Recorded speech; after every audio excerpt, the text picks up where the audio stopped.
नमस्कार दोस्तों, विकास study circle के यूट्यूब चैनल पर आप सभी का स्वागत है। दोस्तों, आज 30 नवंबर 2022 से संबंधित जो महत्वपूर्ण करंट अफेयर है उस पर हम लोग चर्चा करेंगे। आप लोग दोस्तों वीडियो के साथ अंत तक जरूर बने रहें तथा वीडियो को ज़्यादा से ज़्यादा शेयर करें, लाइक करें और चैनल को अधिक से अधिक सब्सक्राइब करें। चलिए दोस्तों, देखते हैं आज का हमारा पहला प्रश्न है। हाल ही में WHO जो विश्व स्वास्थ्य संगठन है, वर्ल्ड हेल्थ ऑर्गेनाइजेशन ने मंकी पॉक्स का नाम बदलकर क्या कर दिया। तो दोस्तों, जो मंकी पॉक्स है आपको पता है यह एक जूनोटिक बीमारी है और वायरस से होने वाली बीमारी। इसका दोस्तों नाम परिवर्तित किया गया और परिवर्तित अब नाम इसका कर दिया गया है एम पॉक्स। तो मंकी पॉक्स का नया नाम है एम पॉक्स। दोस्तों, इसका नाम परिवर्तित करने का कारण क्या है। तो दोस्तों, मंकी पॉक्स से कुछ जो समुदाय हैं उन पर दोस्तों नस्ल भेदी जो टिप्पणी की जा रही थी। इसीलिए दोस्तों जो ये रेजो संगठन है इसने दोस्तों एम पॉक्स नाम सुझाया है। तो दोस्तों WHO ने मंकी पॉक्स का नया नाम एम पॉक्स कर दिया है। WHO की बात की जाए तो दोस्तों इसकी स्थापना हुई है 7 अप्रैल 1948 को। मुख्यालय इसका दोस्तों है जेनेवा स्विट्जरलैंड में और वर्तमान में प्रमुख जो हेड हैं इसके वह हैं डॉक्टर टेड्रोस एघानाम घेब्रेयेसस। दोस्तों, इसका नाम मैं बता चुका हूँ कि इसका नाम जो है सुझाव इस नाम का दिया था रेजो संगठन ने। मंकी पॉक्स दोस्तों यह नाइजीरिया की स्थानीय बीमारी है और वायरस या विषाणु से फैलने वाली बीमारी है। या दोस्तों एक जूनोटिक रोग है, मीन्स दोस्तों यह जो है जानवरों से फैलने वाली बीमारी है। दोस्तों, आप लोग ध्यान रखें कि मंकी पॉक्स का नाम जो है वह परिवर्तित किया गया और परिवर्तित नाम इसका कर दिया गया है एम पॉक्स। आगे दोस्तों देखिएगा, अगला हमारा प्रश्न, टीबी मुक्त भारत अभियान के लिए किसे राष्ट्रीय राजदूत के रूप में नामित किया गया है। यह भी दोस्तों बहुत ही इम्पोर्टेंट प्रश्न है। टीबी मुक्त भारत अभियान के लिए किसे राष्ट्रीय राजदूत के रूप में नामित किया गया। तो दोस्तों दीपा मलिक, इन्हें दोस्तों राष्ट्रीय राजदूत के रूप में नियुक्त किया गया। दोस्तों बात की जाए टीबी हारेगा देश जीतेगा, इसका लक्ष्य क्या है। तो आपको पता होगा इसका लक्ष्य है 2025। टीबी हारेगा देश जीतेगा, इसका लक्ष्य है 2025। दीपा मलिक दोस्तों, इनकी बात की जाए तो दीपा मलिक भारतीय पैरालंपिक समिति की अध्यक्ष भी हैं। भारतीय पैरालंपिक जो समिति है इसकी वर्तमान अध्यक्ष हैं और यह एक दोस्तों पैरा एथलीट हैं। इन्होंने दोस्तों 2016 जो रियो पैरालंपिक हुआ इसमें इन्होंने सिल्वर मेडल जीता और ये पदक जीतने वाली पहली भारतीय दिव्यांग महिला खिलाड़ी हैं। आप लोग ध्यान रखें कि जो दीपा मलिक हैं वह पदक जीतने वाली पहली भारतीय दिव्यांग महिला खिलाड़ी हैं और इन्होंने 2016 रियो पैरालंपिक में सिल्वर मेडल जीता था। आगे दोस्तों बढ़ते हैं, अगला हमारा प्रश्न है, पब्लिक अफेयर्स इंडेक्स 2022 में कौन सा राज्य बड़े राज्यों की श्रेणी में शीर्ष स्थान पर रहा। तो पब्लिक अफेयर्स इंडेक्स 2022 में दोस्तों जो बड़े राज्य हैं उनकी श्रेणी में हरियाणा राज्य जो है वह पहले स्थान पर रहा। अगला दोस्तों प्रश्न हमारा है, भारत के पहले एल्यूमिनियम माल ढुलाई रैक का उद्घाटन कहाँ किया गया। दोस्तों बहुत ही इंपॉर्टेंट प्रश्न है कि भारत के पहले एल्यूमिनियम माल ढुलाई रैक का उद्घाटन कहाँ किया गया। तो दोस्तों जो एल्यूमिनियम माल ढुलाई रैक है इसका उद्घाटन किया गया है भुवनेश्वर उड़ीसा में। आप लोग ध्यान रखें दोस्तों। आगे बढ़ते हैं दोस्तों, अगला प्रश्न हमारा है, भारतीय खाद्य सुरक्षा और मानक प्राधिकरण जो फसाई FSSAI ने किसे फूड एनिमल के रूप में मंजूरी दी है। तो दोस्तों जो भारतीय खाद्य सुरक्षा और मानक प्राधिकरण इसने दोस्तों फूड एनिमल के रूप में जो हिमालयी याक होता है दोस्तों आपने देखा होगा फोटो के माध्यम से, बैल की तरीके से दोस्तों होता है, उसके बाल थोड़े बड़े बड़े होते। तो दोस्तों यह इसे दोस्तों हिमालयी याक को भारतीय खाद्य जो सुरक्षा और मानक प्राधिकरण है इसने फूड एनिमल के रूप में इसे मंजूरी दी है। दोस्तों जो ये FSSAI है इसका दोस्तों full form food safety and standard authority of India. दोस्तों भारतीय खाद्य सुरक्षा और मानक प्राधिकरण स्थापना दोस्तों इसकी 2006 के एक्ट से 2008 में हुई। दोस्तों एक्ट इसका पूछा जाए तो 2006 का अधिनियम है और स्थापना दोस्तों इसी एक्ट के तहत 2008 में की गई थी। दोस्तों इसका उद्देश्य क्या है। तो उद्देश्य है दोस्तों खाद्य पदार्थों का मानक तय करना। अगला दोस्तों प्रश्न देखिएगा, इंटरपोल की 90वीं जो महासभा कहाँ आयोजित की जाएगी। तो इसकी दोस्तों जो 90वीं महासभा है या दोस्तों भारत में आयोजित की जाएगी। अगला प्रश्न हमारा है, किस शहर ने वर्ल्ड सिटी का अवार्ड जीता है, वर्ल्ड ग्रीन सिटी का अवार्ड जीता है। तो दोस्तों जो वर्ल्ड ग्रीन सिटी 2022 इसका अवार्ड जीता है हैदराबाद ने। आप लोग ध्यान रखें दोस्तों, वर्ल्ड ग्रीन सिटी अवार्ड 2022 यह हैदराबाद को दिया गया। दोस्तों इंटरपोल इसका दोस्तों मुख्यालय है इसका है लियोन फ्रांस में, और स्थापना हुई है 1923 में। इंटरपोल की दोस्तों स्थापना हुई है 1923 में। जो इंटरपोल है आपको पता होगा कि जो हमारा संयुक्त राष्ट्र संघ, इसकी दोस्तों एक संस्था है इंटरपोल। इसका मुख्यालय लियोन फ्रांस में, और जो स्थापना 1923, भारत इसमें दोस्तों शामिल हुआ है 1949 में। अगला दोस्तों प्रश्न हमारा है, पीएम नरेंद्र मोदी ने कहाँ पर एक देश एक उर्वरक योजना की शुरुआत की है। दोस्तों यह प्रश्न भी आपके लिए बहुत ही इम्पोर्टेंट है कि एक देश एक उर्वरक योजना पीएम हमारे नरेंद्र मोदी जी इन्होंने कहाँ इसकी शुरुआत की है, तो नई दिल्ली में। और जो एक देश एक उर्वरक है, इस उर्वरक का नाम क्या है, तो दोस्तों इसके ब्रांड का नाम है भारत। इसका नाम भी दोस्तों आप लोग ध्यान रखिए कि ब्रांड का नाम क्या है, भारत। और यह कहाँ से शुरू की गई, तो नई दिल्ली से है। अगला दोस्तों प्रश्न हमारा है, खादी और ग्रामोद्योग आयोग जो KVIC है, इसने दोस्तों किस राज्य में महत्वाकांक्षी रीहैब परियोजना का उद्घाटन किया है। तो दोस्तों रीहैब परियोजना इसका उद्घाटन किया गया है नैनीताल उत्तराखंड में।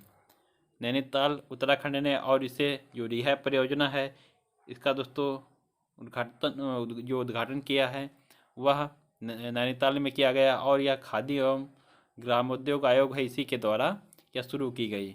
दोस्तों जो रीहैब परियोजना है, रीहैब का दोस्तों फुल फॉर्म क्या है, तो रीहैब का फुल फॉर्म है reducing elephant human attack using Honey बीज। तो दोस्तों जो रिहैब परियोजना है इसका उद्देश्य क्या है, उद्देश्य दोस्तों इसका यह है कि मानव और हाथी संघर्ष को रोकना।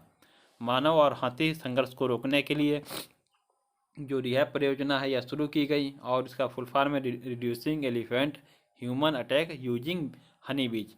तो दोस्तों जो रिहैब परियोजना है तो इसी कहते हैं दोस्तों मानव हाथी जो संघर्ष है, जो हाथी हैं दोस्तों वह मानव की बस्तियों में घुस जाते हैं, तो इसे रोकने के लिए जो दोस्तों मानव की बस्ती हैं उसके आसपास दोस्तों जो शहद वाली मधुमक्खी होती हैं इनका दोस्तों पालन किया जाएगा। तो यहाँ पर दोस्तों मधुमक्खी होती हैं वहाँ पर हाथी जो है नहीं जाते हैं, तो इनका ही दोस्तों जो मधुमक्खी हैं इनका प्रयोग करके हाथियों को मानव की बस्तियों से दूर रखने का दोस्तों यह इसे दोस्तों जो यह परियोजना है इसीलिए यह शुरू की गई है।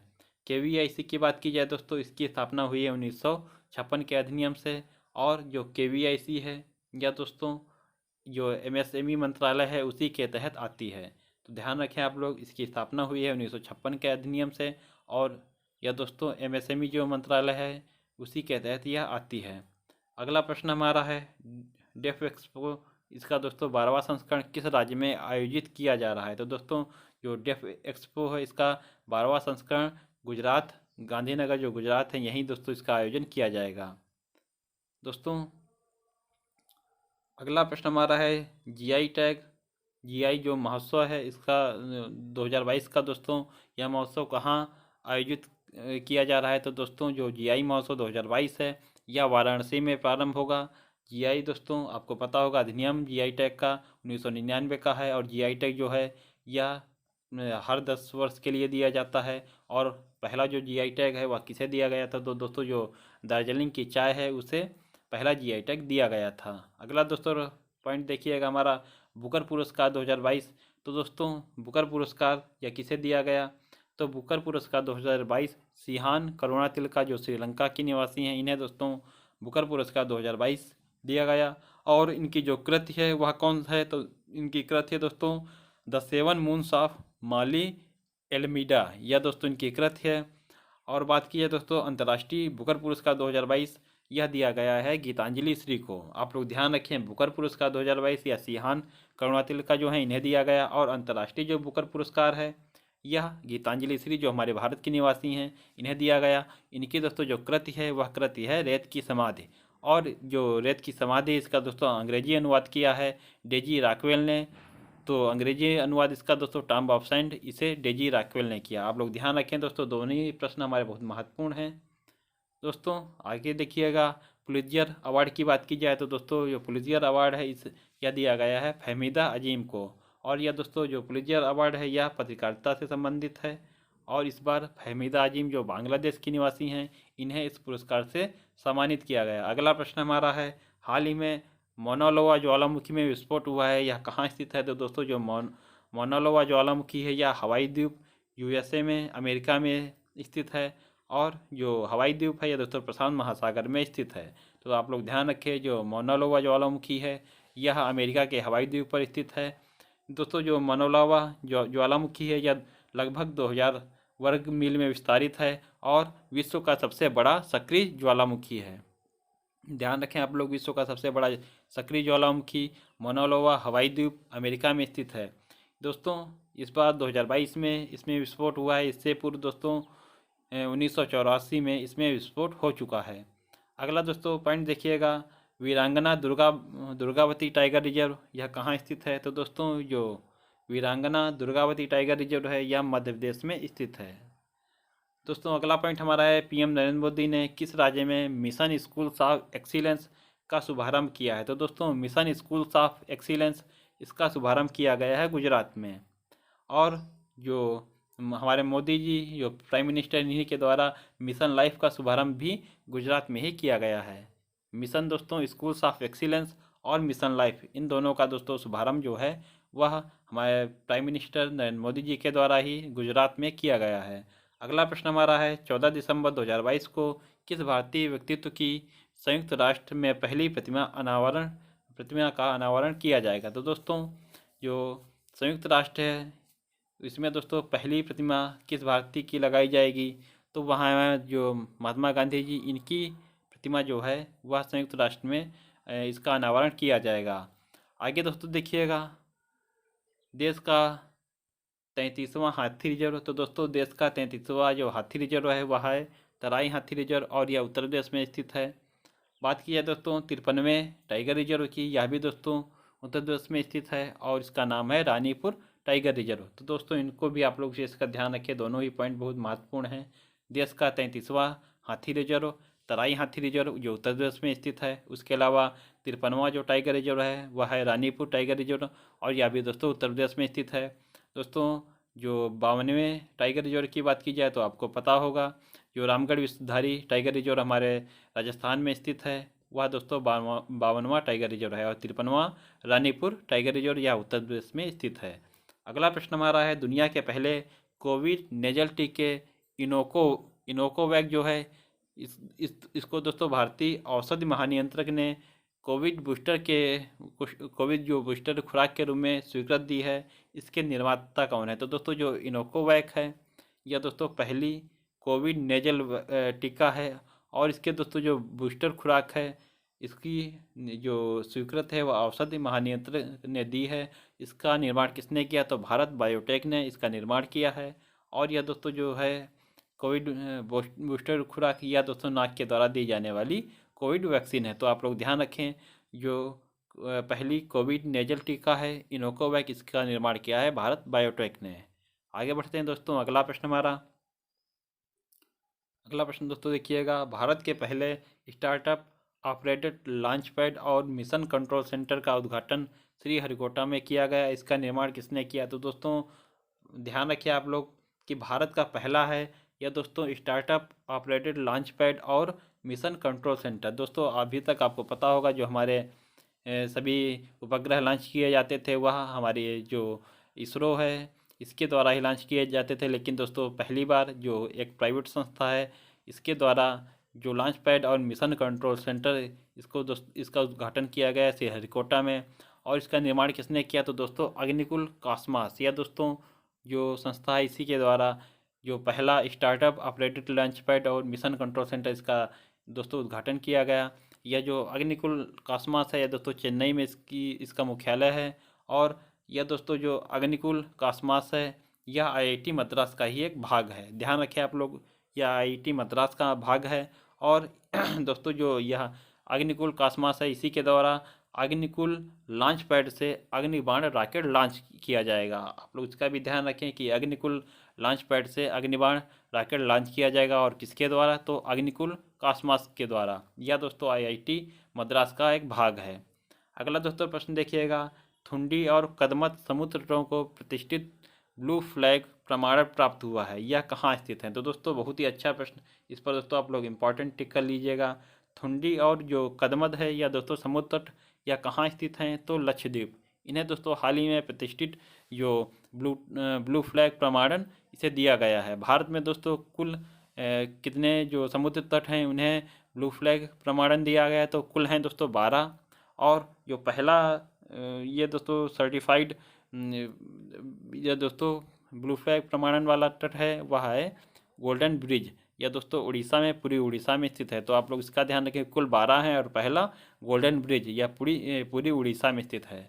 अगला दोस्तों प्रश्न हमारा है, मैं भी सुभाष अभियान कहाँ से शुरू हुआ? तो दोस्तों मैं भी सुभाष जो अभियान है यह शुरू हुआ है लेह लद्दाख से। मैं भी सुभाष अभियान जो शुरू हुआ है वह लेह लद्दाख से शुरू हुआ है।